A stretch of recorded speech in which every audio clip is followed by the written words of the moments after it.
Guys আজকে আমি নিজে কেমন যেন একটু মানে বড় লোক ফিল করছি। কেন এরকম বড় লোক ফিল হচ্ছে পুরো ব্যাপারটা আমি জানাচ্ছি। তার আগে একটা জিনিস দেখাতে চাই, দাঁড়াও। এটা হলো মিনারেল ওয়াটার, তোমরা সবাই এটা চেনো। এটা হচ্ছে 2 লিটারের দাম 30 টাকা। সাধারণত এটা সবাই খাওয়ার জল বা পানীয় হিসাবে ব্যবহার করে। তো তোমরা সবাই ভাবতে পারো যে এটা তো দেখানোর কি আছে, এটা তো আমরা সবাই খাই। এটা দেখাচ্ছে কারণ এটা আজকে আমি খাওয়ার জন্য না, মানে স্নান করার জন্য ইউজ করেছি। তো এটাতে কেন আজকে আমি স্নান করেছি পুরো ব্যাপারটা আমি ভিডিওতে খুলে বলছি। সো গাইজ আজকে আমি একজন ডার্মাটোলজিস্টের কাছে গেছিলাম, কারণ আমার মাথার স্কাল্পে একটু সমস্যা হচ্ছে। সেটা হলো প্রচুর পরিমাণে ড্যান্ড্রফ হচ্ছে আর হেয়ার ফল হচ্ছে।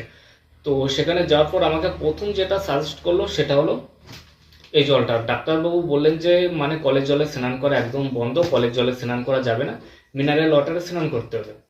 তো আমরা তো কেউ আর নিতাম পারি না, তাই এই জলে স্নান করা সম্ভব না। কারণ তাহলে পার ডে মিনিমাম 10টা এই জলের বোতল লাগবে, আর পার ডে তার মানে 300 টাকার করে আমার জল লাগবে। তো সেটা তো সম্ভব না, যার জন্য এই জলটা দিয়ে আমি শুধুমাত্র